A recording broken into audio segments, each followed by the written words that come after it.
Ce matin, j'aimerais qu'on puisse regarder une facette tout simplement que j'intitule mon message « Grâce », la grâce de Dieu. Je crois réellement que nous sommes des personnes de grâce. Et Dieu nous appelle à pouvoir vivre dans la grâce. Pas juste donner grâce, mais aussi vivre dans une dynamique de grâce. Grâce de Dieu, où est-ce qu'on expérimente la faveur de Dieu, où est-ce qu'on expérimente la présence de Dieu, où est-ce qu'on expérimente la gloire de Dieu, où est-ce que nous sommes aussi amenés aussi à communiquer cette grâce-là d'une façon particulière. Vous savez, lorsqu'on pense à grâce, il y a toujours, souvent, ce qu'on appelle une perception erronée de la grâce. Où est-ce qu'on dit, bon, la grâce versus... Et puis, il y a du vrai là-dedans, mais il y a aussi, en fait, malheureusement, des extrêmes. Et lorsqu'on parle de la grâce, souvent, on parle de cette... Il y a une dynamique où est-ce que souvent l'Église a eu à naviguer. L'Église peut naviguer dans une forme de ce qu'on appelle le légalisme. Et puis, on sait que c'est quelque chose qu'on ne veut pas aller là. Et pour ceux qui ne savent pas c'est quoi le légalisme, ça vient un petit peu de loi, de toute la dynamique de la loi. Où est-ce que les gens peuvent être extrêmement rigides, extrêmement pointus, et normalement être même très condamnants, très jugeurs. On a déjà vu des églises naviguer dans ça. On a déjà vu des gens naviguer dans une dynamique de loi, etc. Et je peux même moi-même identifier dans ma vie, dans certaines situations où est-ce que je n'étais pas légaliste, mais je posais peut-être des actions qui étaient légalistes. Ou tout dépendant de l'environnement où est-ce que j'ai été. Et tu as versus aussi ce qu'on appelle la permissivité excessive. Où est-ce que tout est correct, tout est beau, et puis c'est un autre extrême. Moi, je suis un gars, je ne tripe pas beaucoup sur les extrêmes. C'est important. Parce que le légalisme n'est pas la grâce, et la permissivité excessive n'est pas la grâce non plus. En tant que tel. Et on peut normalement naviguer comme ça. On peut normalement naviguer dans une culpabilité, comme naviguer dans une minimisation des choses, du péché, tout ça. Mais c'est pas ce qu'on veut prôner, c'est pas ce qu'on veut encourager littéralement. Dieu nous appelle à pouvoir normalement être des gens de grâce, à pouvoir manifester la grâce de Dieu. Et c'est quoi la grâce de Dieu? La grâce de Dieu, à la fois simple, mais à la fois lorsque tu étudies dessus, présente plusieurs facettes qui en même temps, c'est difficile de pouvoir mettre un seul mot en tant que tel là-dessus parce qu'elle dégage plusieurs facettes, comme un petit peu les formes d'un diamant. Donc, elle a quelque chose d'extraordinaire. La grâce de Dieu, certaines personnes, en fait, la définissent comme étant une faveur imméritée, c'est vrai. C'est une faveur imméritée. Dans les Écritures, quand tu étudies sur la grâce, tu vas voir que la grâce, avec le mot grec charis, vient normalement de toute la dynamique d'une puissance donnée pour quelque chose, et en tant que tel. C'est un don de Dieu, comme on le dit. Lorsque tu étudies sur le mot grâce, qui est charis, le mot grâce et le mot joie ont la même racine. C'est intéressant. Donc, la joie et la grâce, tout comme un peu la foi et la fidélité, pistis, même mot. Comme dans la Bible. Et les deux ont les mêmes racines comme cela. Il y a certains qui parlent de la providence même de Dieu. Dieu qui intervient, qui fait grâce, qui pourvoit. Et un des exemples les plus extraordinaires de la providence de Dieu pour moi, personnellement, Genèse 3 verset 15, c'est un contexte assez particulier où est-ce que le péché est rentré dans le monde. Et puis, le péché est là, la femme a mangé le fruit interdit à son mari a mangé tout ça. Dieu vient, et puis Dieu, déjà, alors que le péché est rentré, il annonce déjà une porte de sortie. Puis, dans Genèse 3, verset 15, il parle d'une promesse en disant, il vient un temps où est-ce que la descendance de la femme va écraser la tête du serpent. Et là, il y a certaines gens qui me regardent et disent, ça veut dire quoi ça? Alors que le péché est rentré, Dieu déjà, nous sommes à plusieurs milliers d'années avant Jésus-Christ, Dieu déjà annonce qu'il vient un temps où est-ce que la descendance ou la postérité d'une femme va écraser le serpent. Littéralement, Dieu annonce ça. À peine le péché est rentré, nous sommes en plein jardin d'Éden là. Il annonce déjà qu'il y a quelque chose, il a déjà pourvu un plan de sortie.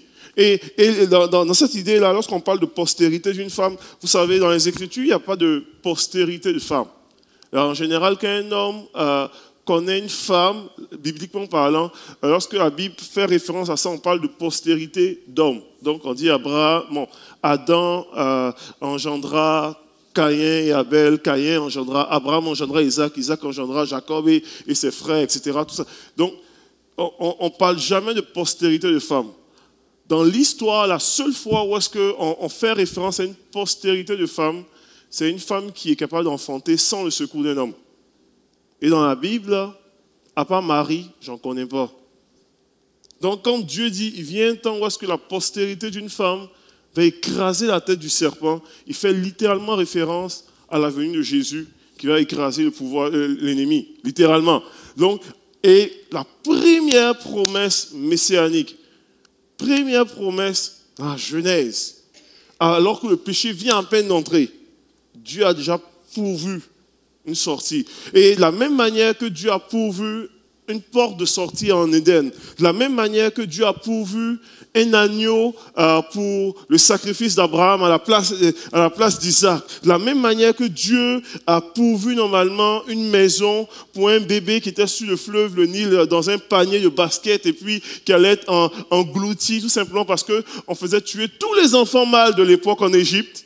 De la même manière que Dieu a pourvu une terre promise pour le peuple d'Israël qui était esclave en Égypte, de la même manière que Dieu a pourvu des corbeaux pour Élie alors qu'il n'y avait pas de pluie pendant des années, de la même manière que Dieu a pourvu Jésus comme l'agneau de Dieu pour le monde entier, de la même manière, peu importe ce que tu vis aujourd'hui, peu importe ta situation, peu importe dans la saison dans laquelle tu es, Dieu est encore puissant pour pouvoir pour ta vie. Un plan de sortie dans ce que tu traverses et ce que tu vis aujourd'hui. Parce que c'est un Dieu de grâce. Et la grâce de Dieu, la providence même de Dieu pour nous. On va regarder dans les Écritures. Je vais lire un passage qu'on connaît déjà dans Jean chapitre 8. Et je ne vais pas nécessairement être très long ce matin, mais je veux qu'on regarde certains éléments. C'est une caractéristique de la grâce. C'est un récit dans Jean chapitre 8. Il est écrit il est écrit comme ceci. On dit, Jésus se rendit au mont des Oliviers.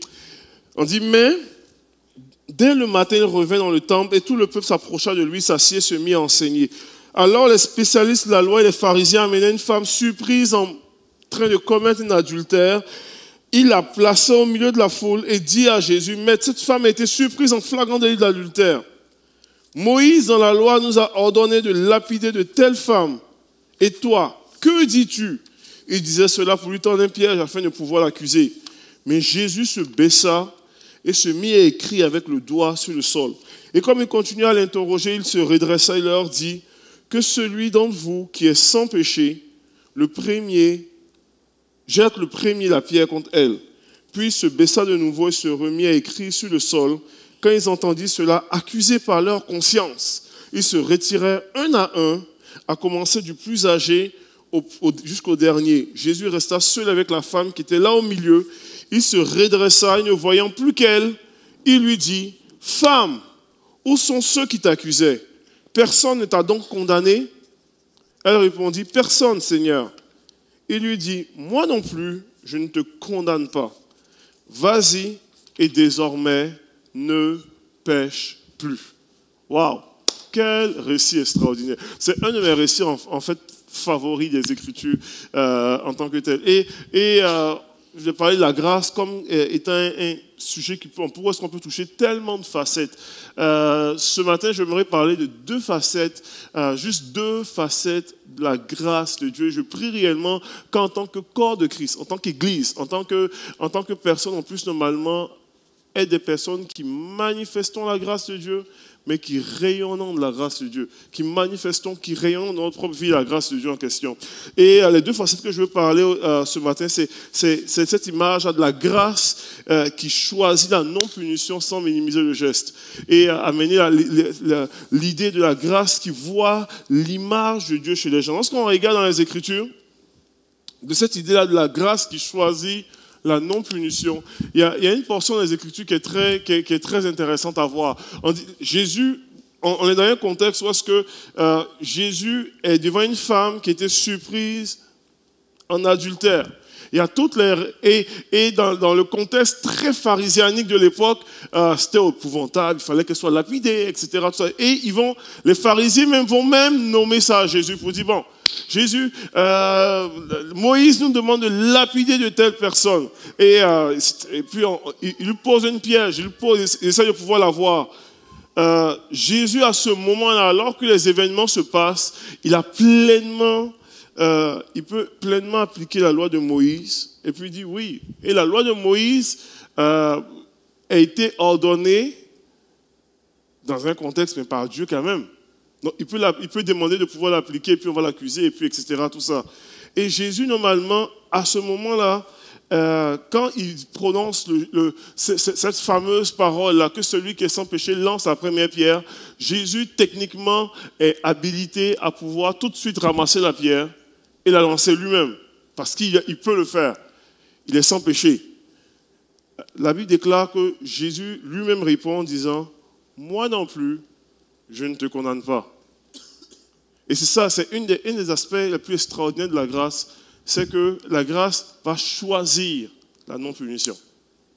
Alors que techniquement, voilà qu'on parle de faveur imméritée, techniquement, il aurait pu punir, mais il choisit la non-punition. Et il y a quelque chose d'extrêmement précieux en tant que croyant de pouvoir nous-mêmes vivre comme notre Seigneur a vécu dans ce sens-là. Vous savez, Jésus aborde le sujet de la grâce et du pardon tout ça d'une façon très, très particulière. Non seulement lui le vit, mais il nous invite à le vivre aussi. Dans la mesure où est-ce qu'il déclare la parole de Dieu, on dit, les disciples à un moment donné viennent le voir et puis lui posent la question, cette idée-là en disant, Maître, combien de fois devons-nous pardonner à notre frère? Puis là, c'est habituellement, techniquement et logiquement, quand quelqu'un te fait une fois une gaffe, capable de pardonner, 2 fois, c'est comme, t'as du mal à comprendre ou quoi? 3 fois, il faut comme réagir, sinon c'est toi le dénom de la farce là. Il faut montrer que tu n'es pas aussi fou que ça. Puis il faut, techniquement, je ne sais pas si je suis seul à réfléchir comme ça, mais il me semble que les gens réfléchissent comme ça. Mais Jésus ne répond pas comme ça. Jésus dit, en fait, il faut être capable de pardonner 7 fois, 77 fois à ton frère. Autrement dit, il faut être capable de pouvoir faire grâce autant de fois que nécessaire. Ce qui est absolument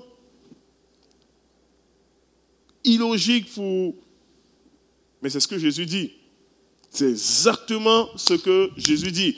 Et tu choisis de pouvoir, normalement, ne pas aller là. Vous savez, dans le contexte carcéral, surtout dans la prison où est-ce que je suis en particulier, notre prison est une prison, on appelle ça une prison de post-suspension. Post-suspension signifie qu'il y a des personnes, à un moment donné, lorsqu'ils arrivent au tiers ou aux 2 tiers de leur peine, on les met dehors. En fait, aux 2 tiers, on doit les mettre dehors. La loi, normalement, pénale, ici au Canada, lorsque tu étais condamné pour 10 ans, à partir de 6 ans et demi, 2 tiers de ta peine, on te met dehors pour pouvoir favoriser ta réinsertion sociale. Et même si ta peine n'est pas terminée, donc on va t'amener en transition, etc., tout ça, avec des conditions sévères à respecter dehors, donc dépendamment de ton crime. Donc des fois, dépendamment de ton crime, on va t'interdire d'aller dans un bar, on va t'interdire de pouvoir consommer de l'alcool, on va t'interdire de te retrouver si c'est un crime de nature sexuelle, souvent on t'interdit de te retrouver près d'une école, près d'un parc, etc., tout ça. Donc on va te donner des conditions très sévères comme cela, et quand tu brises tes conditions, en fait, c'est pas illégal ce que tu fais des fois. Mais quand tu brises tes conditions qu'on t'a données, ne pas te ramasser dans un bar, mais on te voit dans un bar, pour des choses comme ça, on te ramène en prison. Et quand on te ramène en prison, peu importe où est-ce que tu te trouves, partout au Québec, on t'amène dans ma prison. Donc, moi, je suis capable de voir quels sont ceux qui sortent et qui reviennent dans la province. Dans toute la province, je les vois rentrer. Et statistiquement, c'est quand même 7 détenus sur 10 qui reviennent. Comprenez-vous un petit peu? C'est beaucoup. C'est vraiment beaucoup. Et puis des fois, tu te dis, le gars n'a pas compris ou quoi? Puis j'ai vu des gens, j'ai un de mes détenus en particulier, qui est le champion de toute catégorie de retour, là. Lui, c'est vraiment... Des fois, c'est 24 heures, puis il revient. C'est vraiment pas long, là. Il revient constamment. Et puis, il participe à la chapelle, mais il est toujours là. Il revient. On le sort, il revient. Et moi, dans cette situation-là, le Seigneur m'a aidé à pouvoir apprendre à redonner la chance autant de fois que nécessaire. Parce que des fois, tu dis, mais le gars, il ne comprend rien. Il veut... Puis, tu te rends compte que Dieu fait ça, en fait, envers nous aussi. Combien de fois nous sommes nous-mêmes tombés et retombés? Je ne sais pas pour vous. Moi, je peux dire, moi, oui. mais Dieu, il fait ça aussi pour nous. Et Dieu nous appelle à pouvoir, normalement, alors que Dieu a manifesté cet amour envers nous, il nous appelle à pouvoir être des gens comme ceux-là qui donnons grâce, qui choisissons la non-punition, sans minimiser le geste. Quand une personne brise ses conditions et puis fait des niaiseries, je ne commence pas à dire oh, « c'est pas grave, qu'est-ce que tu as fait ?»« Oh, ben là, je n'ai pas le droit d'aller là, mais je me suis retrouvé là. »« Oh, c'est pas grave, il n'y a rien là. » Non, c'est pas bon, il ne fallait pas le faire. Qu'est-ce que tu... Mais en même temps, il y a une grâce pour toi qui veut te ressaisir. Il y a une capacité de Dieu de pouvoir aller te chercher là où est-ce que tu es. Et Jésus, il manifeste envers cette femme-là en disant « Moi non plus, je ne te condamne pas. » Et il dit « Vas-y et ne pêche plus. » Autrement dit, en train de dire littéralement « Vas-y et puis change de voie, répands-toi. » Métanoïa, c'est-à-dire que change de direction, change ta façon de faire. Ce que tu faisais, fais-le plus. C'est ça la réalité, c'est ça la beauté de la grâce. S'il disait, oh, ben, c'est pas grave, vas-y, et puis fais ce que tu veux, et puis la vie est belle, et puis nous sommes dans une saison de grâce, et puis la grâce, c'est ça la grâce, fais ce que tu veux. Ça aurait été presque un faux discours. Parce que la grâce, normalement, est extraordinaire, est assez puissante pour te prendre là où tu es. Mais elle est tellement précieuse pour ne pas te laisser là où est-ce que tu es. Elle veut normalement t'amener plus loin. Elle veut t'amener à ressembler de plus en plus à Christ. C'est ça la beauté de la grâce. Ça va? Vous êtes avec moi? Vous n'êtes pas perdu? Donc la grâce choisit la non-punition sans minimiser le geste. Une des facettes, une des beautés encore de la grâce, c'est qu'elle ne fait pas juste choisir la non-punition sans minimiser le geste. La grâce aussi voit l'image de Dieu dans les gens. Et je trouve ça extraordinaire. Vous savez, on était jeudi dernier, puis Stéphanie a utilisé une illustration avec les gars en prison, que je trouvais ça super hot. Elle a parlé de pépites d'or. Elle dit alors qu'on chante, à un moment donné, elle partageait l'idée de, alors qu'on chante un chant, pensez à... Pas grave. Elle dit, pensez à pépites d'or, tout ça que Dieu a mis en vous. Et puis elle dit ça, il y a des pépites d'or qui sont visibles comme ça, tout de suite, qu'on peut ramasser rapidement.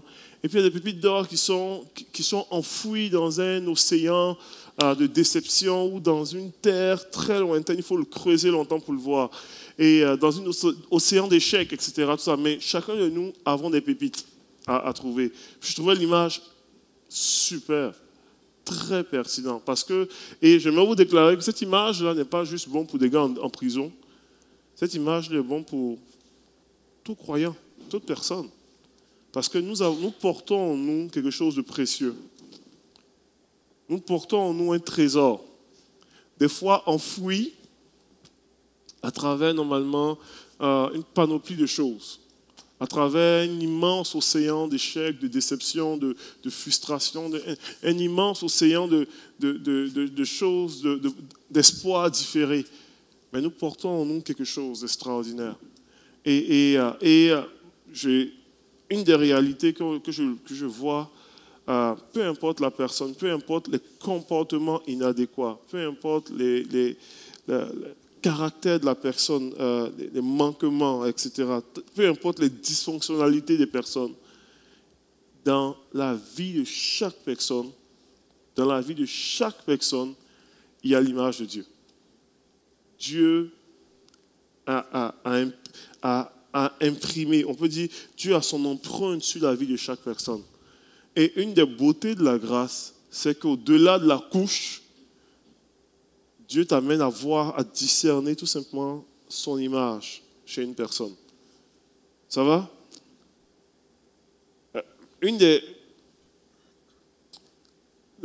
Jacques parle de ça un petit peu. Il parle de la langue. Puis dans Jacques chapitre 3, il dit normalement, par la langue, nous bénissons le Seigneur, notre Père, et par elle, nous maudissons les hommes faits à l'image de Dieu. Et Jacques, à un moment donné, il amène un peu cette logique des hommes, des croyants. Il dit, comment peux-tu normalement bénir Dieu que tu ne vois pas, et puis en même temps maudire l'homme fait à l'image de Dieu que tu vois tous les jours? Il dit, il y a quelque chose il continue, il dit de la même bouche sortent la bénédiction et la malédiction. Il ne faut pas, mes frères, qu'il en soit ainsi. Autrement dit, les hommes que tu vois sont à l'image de Dieu. Donc, alors que tu bénis Dieu, bénis aussi les hommes que tu vois.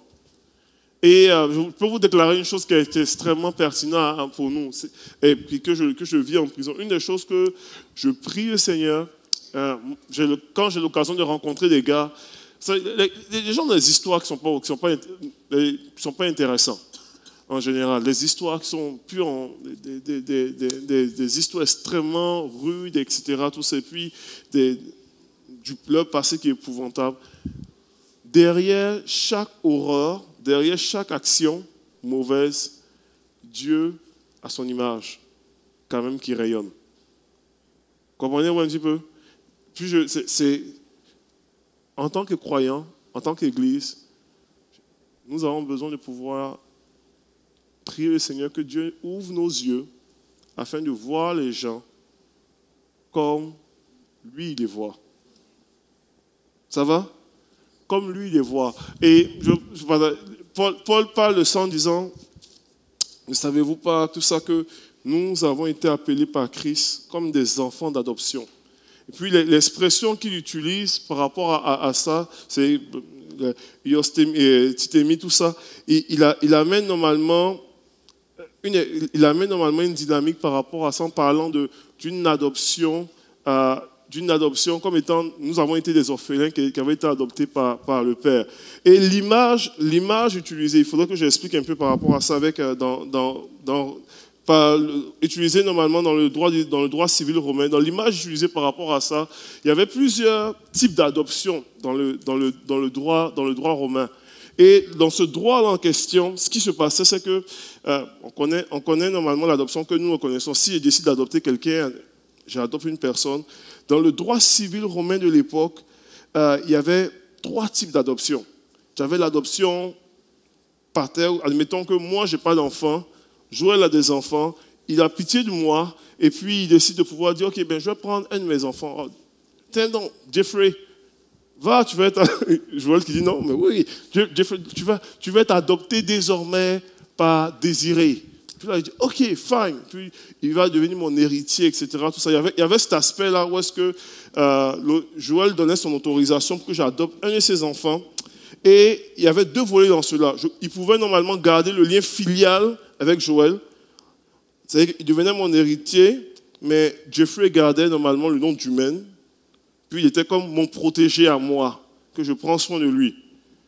Ou il pouvait normalement me laisser l'enfant complètement, et puis l'enfant devenait normalement un Yankee. Donc, il devenait comme mon fils. Puis il n'avait plus de contact avec, il n'avait plus le lien filial avec la famille d'Humaine. Donc, il devenait Jeffrey Yankee. Tu sais. Ça, il marchait comme ça. Je pense pas que son gars veut ça, mais c'était vraiment ça. Et il y avait normalement une autre type d'adoption qu'on appelle la drogadio, qui était l'image de pouvoir. C'était une personne qui n'avait pas nécessairement de lien, il n'y avait pas de partage, c'est lui qui devait normalement donner son consentement pour sa vie lui-même. À devenir, moi je m'approchais de lui pour dire, moi je veux t'adopter parce que tu es un orphelin, ou tu n'as pas nécessairement un père sur toi. Et puis tu donnes ton consentement personnel, puis moi je t'adopte. Puis je te prends sous mon aile, tu deviens un Yankee. Et Paul utilise cette expression-là pour pouvoir dire nous sommes des gens adoptés comme ceux-là. Et la particularité de cette adoption-là, c'est que la personne devenait un héritier de Yankee, mais il ne devenait pas juste, il n'aura pas mes richesses quand je vais mourir ou quoi. Il avait droit normalement aux mêmes privilèges rattachés à mes fonctions. Autrement dit, si j'étais général, il avait droit au même traitement de respect qu'un général. Donc, c'est comme ça, Paul utilise l'expression pour dire, nous avons été adoptés par Dieu. Donc nous n'avons pas juste part à ses richesses, nous avons aussi part normalement à tous les privilèges rattachés à la fonction de fils de Dieu. Toutes les fonctions rattachées à donc, et il utilise cette expression-là en disant, en faisant comprendre que il y a quelque chose que, quand on parle de l'image de Dieu en nous, il y a quelque chose d'extrêmement glorieux de grâce qui est manifesté. Et une des plus grandes tristesses, c'est que nous, en tant que fils de Dieu, nous ne le savons pas. Ou nous minimisons la grâce que nous avons reçue. Mais pour dire, on va pleurer sous le poids des défis qui nous arrivent, on va crier sous le poids des épreuves, on va laisser normalement l'ennemi nous donner des coups, on va manger des volets de tout part, alors que nous sommes des gens qui sommes sous la grâce, avec les privilèges qui viennent avec ça. Ça va? Et Dieu nous appelle à pouvoir vivre comme cela dans un état de grâce. Je sais que je parle de choses qui peut-être pour certains c'est comme trop abstrait, là, mais qui est tellement, si on le saisit aujourd'hui, ça va, je crois profondément que ça va produire quelque chose de puissant dans notre façon de pouvoir embrasser notre vie tout court. Parce qu'on va rentrer dans une dynamique de promesse de Dieu, de gloire de Dieu, de next level, comme on le dit. Où est-ce qu'on va expérimenter la grâce de Dieu comme jamais auparavant. Dans les Écritures, Dieu, normalement, nous invite à pouvoir être conscient de ça, mais de pouvoir, normalement, aussi voir ce qu'il a placé en nous, même si on ne le voit pas dans le concret, dans le physique. J'aime certains exemples dans l'Ancien Testament. Quand Dieu appelle Gédéon, lorsque l'ange de l'Éternel arrive, il dit à Gédéon, il dit littéralement à Gédéon, Dieu est avec toi, vaillant héros. Et lorsqu'il donne cette déclaration-là, Gédéon n'est pas un vaillant héros à ce moment-là.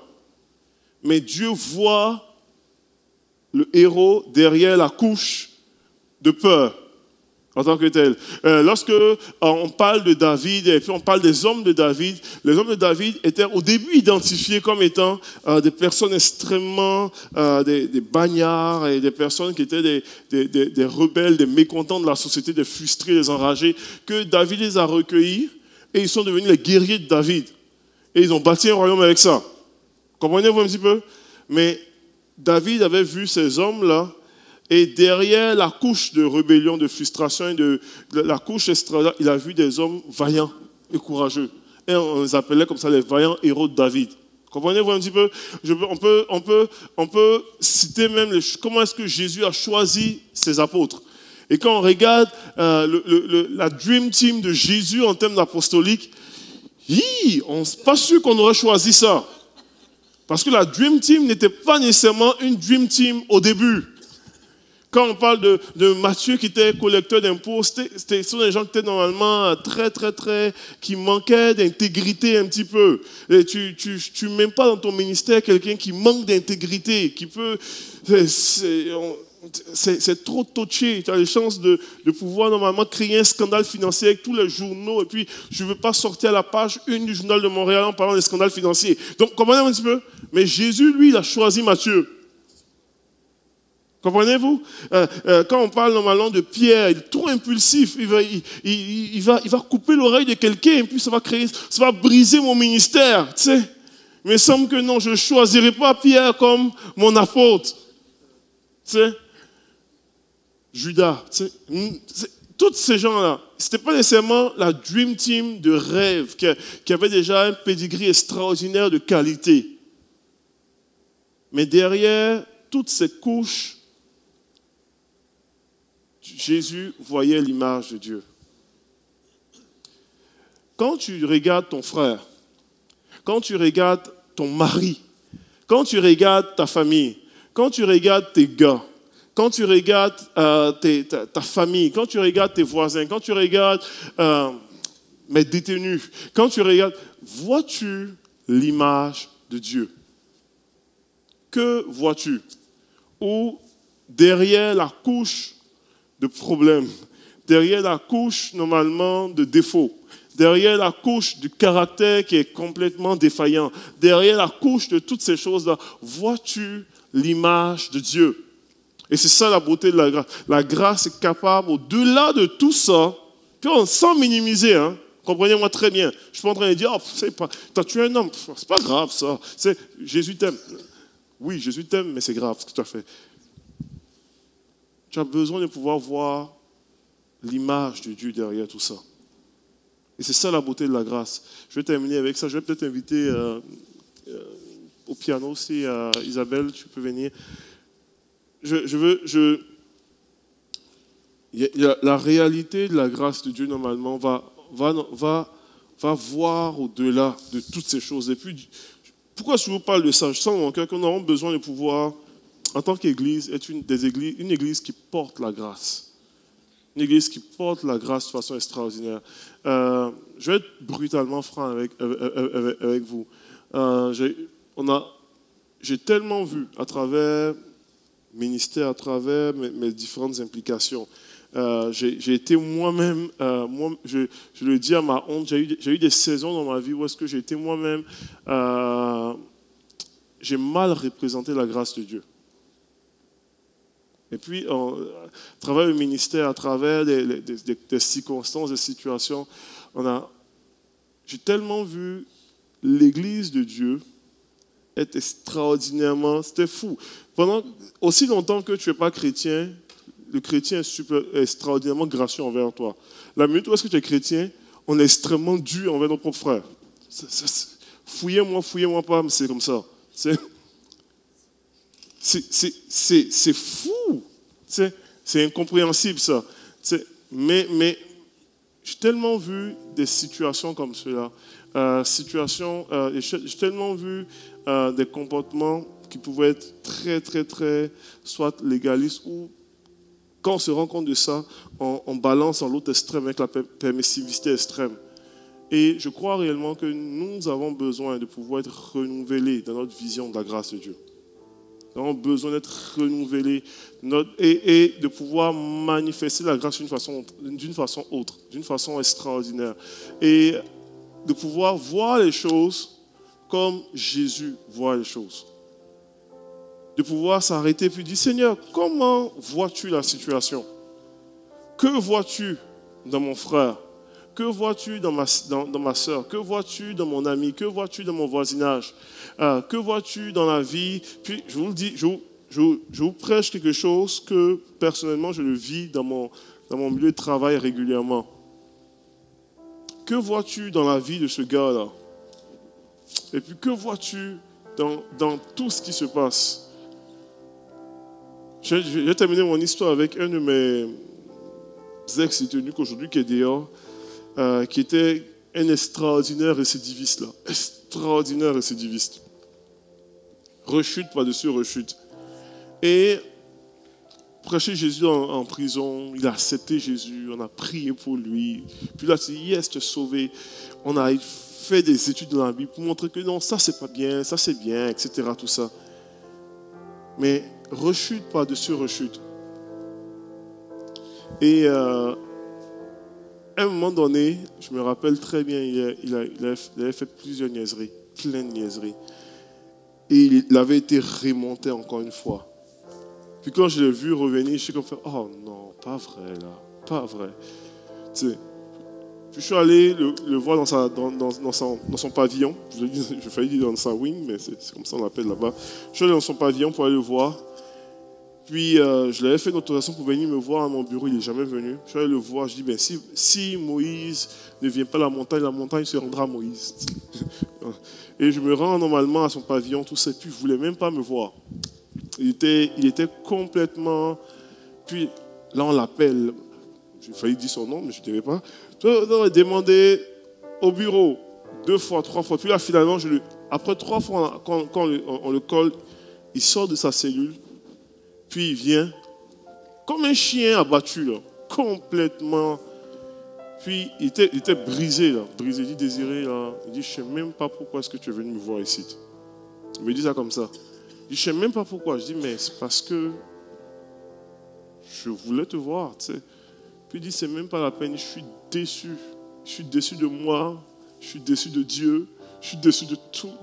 Il dit, j'en reviens pas. Il dit, je sais ce qu'il faut faire et puis je n'arrive pas à le faire. Il dit, d'ailleurs, là, j'aurais pu, là. Puis il dit, j'aurais pu me ressaisir, j'aurais pu. Et puis il dit, on a tout fait. Je dis, hey, c'est pas grave, là. C'est grave ce que tu as fait, mais notre Dieu est un Dieu de la seconde chance. Il dit, j'ai eu plus qu'une seconde chance. J'ai dit, mais tu sais quoi? Il est le Dieu aussi de la 3e, de la 4e, de la 5e, de la 77e chance. C'est le Dieu qui est là lorsque tu prends conscience et tu dis, Seigneur, je veux revenir encore à toi. Aussi souvent que ça arrivera, aussi souvent il te récupérera. Je vous dis. Et il était brisé là. Il était brisé. Je me rappelle, je lui ai demandé, je dis, est-ce que tu veux, on s'est rencontrés, on avait pris un petit bureau à côté, il dit, est-ce que tu veux prier? Il dit, moi je ne suis pas capable de prier. Il dit, je ne peux plus prier. Il dit, je peux juste pas être capable de prier. Il dit, je suis complètement, il dit, je ne sais pas quoi ce que je vais dire. Je me rappelle avoir prié pour lui. Ramener dans nos réunions, tout ça. Il venait quasiment loin dans les murs. On se foutait, il ne voulait même pas rester plus longtemps. Il ne voulait pas parler, les gens, il repartaient, tout ça. Quelques temps plus tard, il est sorti de prison. Et puis, pendant que un jour j'étais à la maison, avec ma femme, je reçois un message sur Facebook, Messenger, avec une photo de lui, sa femme, ses enfants, à l'église. Et avec un message là pour me dire merci pour ces moments-là. Il dit ce moment était un moment charnier pour moi. Il dit, je veux juste te dire que je vais bien. Ma famille va bien. Il dit, je vais à l'église. Et il dit, je joue maintenant même la batterie. J'étais comme, ah, c'est fou là. Je vous dis encore, j'ai les frissons. Des fois, on a tellement pas idée de comment est-ce que j'ai beaucoup plus vu d'impact positif de la grâce de Dieu que le bâton de culpabilité. J'ai beaucoup plus vu d'impact extraordinaire, tout simplement, d'une main tendue. Pour dire, hey, ton Dieu ne t'a pas abandonné.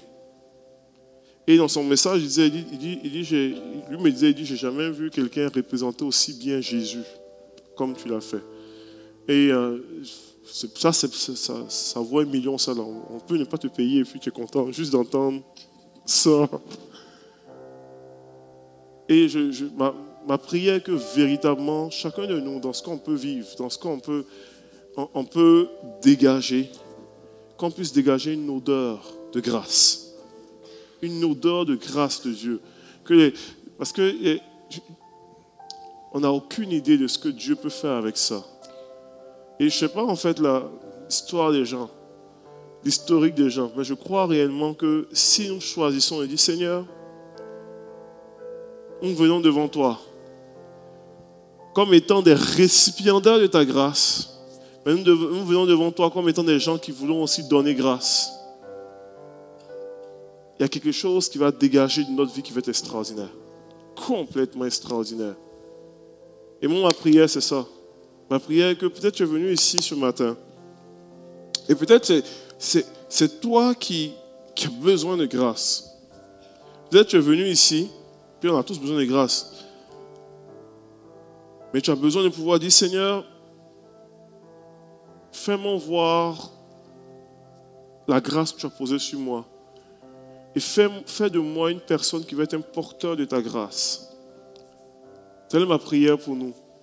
Qu'on puisse vraiment être des gens qui se tenons pour dire, Seigneur, utilise-nous afin qu'on soit une église, afin qu'on soit des gens qui communiquons la grâce de Dieu, qui regardons les gens et qui voyons l'image de Dieu dans la vie des gens, qui voyons ce que Dieu va s'aimer, au-delà de la laideur de ce que nous voyons dans la réalité. Qu'est-ce que tu vois dans la vie des gens? C'est votre désir ce matin. On va terminer sous peu. Qu'on puisse vraiment terminer avec cette prière dans notre vie. Terminer avec cette prière dans notre vie.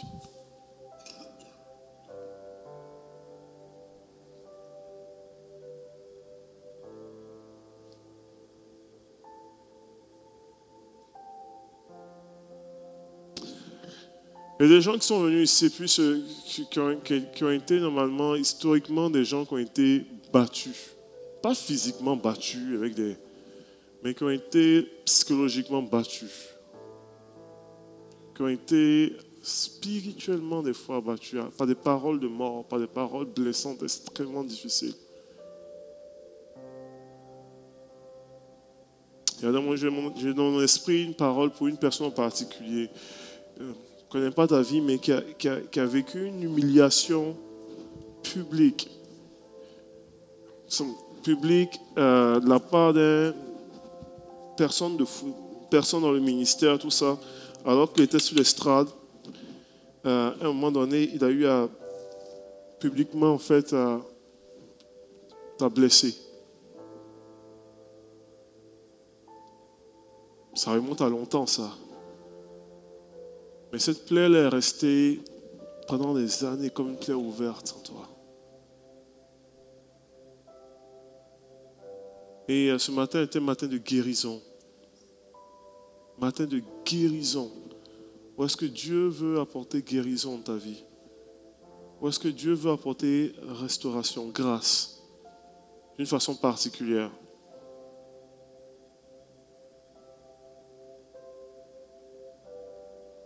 Personnes qui ont été blessées des fois par du leadership, qui ont souvent réglé des problèmes ou des différents en étant sur l'estrade.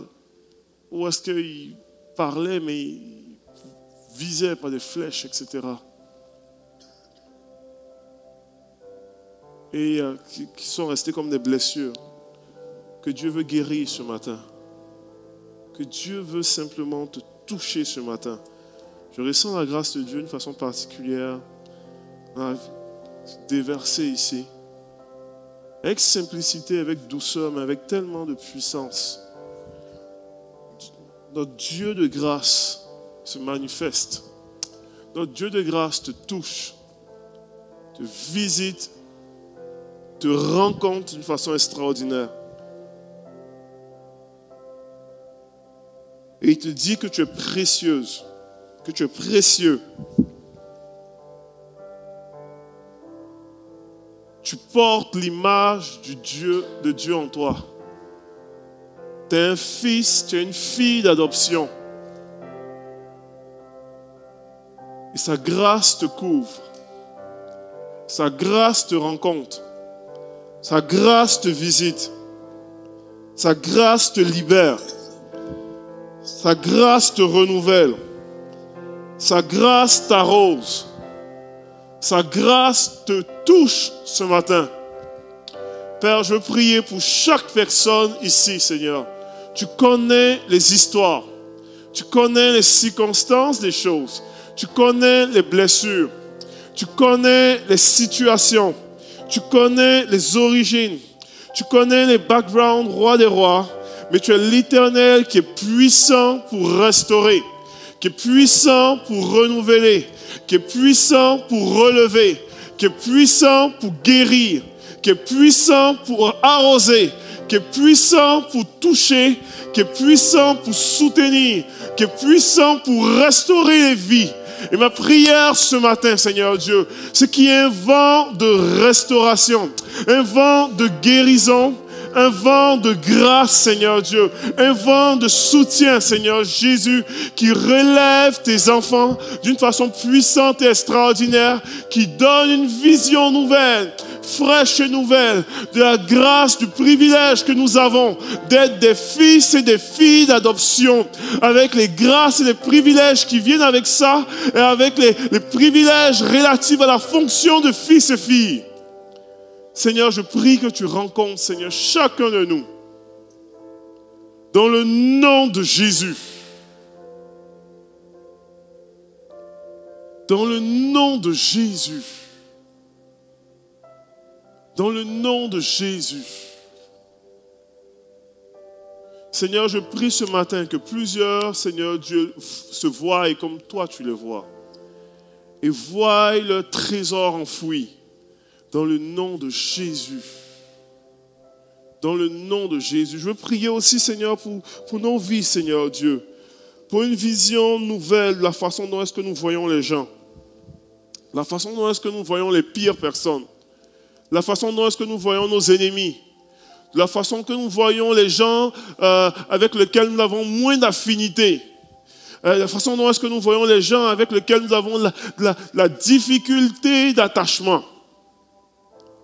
Que tu puisses renouveler notre vision, afin que nous puissions voir l'image de Dieu dans la vie des gens, et qu'on puisse honorer l'image de Dieu dans la vie des gens, et qu'on puisse, Seigneur Dieu, voir et déclarer l'image de Dieu dans la vie des gens aussi, au nom de Jésus. Au nom de Jésus. Au nom de Jésus. Seigneur, merci, Seigneur Dieu, pour ta guérison. La guérison dans les cœurs. Je sens dans mon cœur que plusieurs personnes ce matin expérimentent une grâce de Dieu. Guérison dans les cœurs. Guérison dans les cœurs. Guérison dans les cœurs.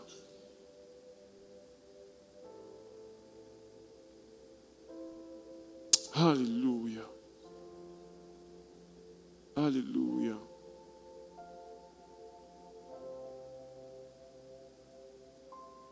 Merci Seigneur pour ton œuvre ce matin.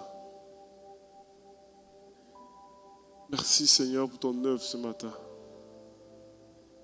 Merci pour ta faveur imméritée. Alléluia.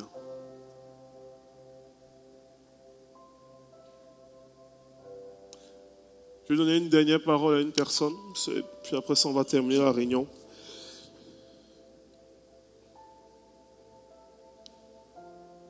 Parler à une personne qui, je veux juste déclarer avec simplicité, ça a l'air tellement simple, mais c'est un mot qui ne me lâche pas. Sans dans mon esprit te dire que tu es aimé, tu es profondément aimé de ton Dieu. Profondément aimé par lui. Profondément aimé par lui.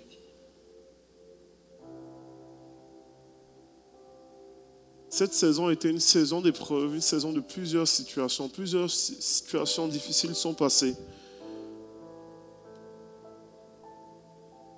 Mais ce n'est pas ça qui définit l'amour de Dieu pour toi.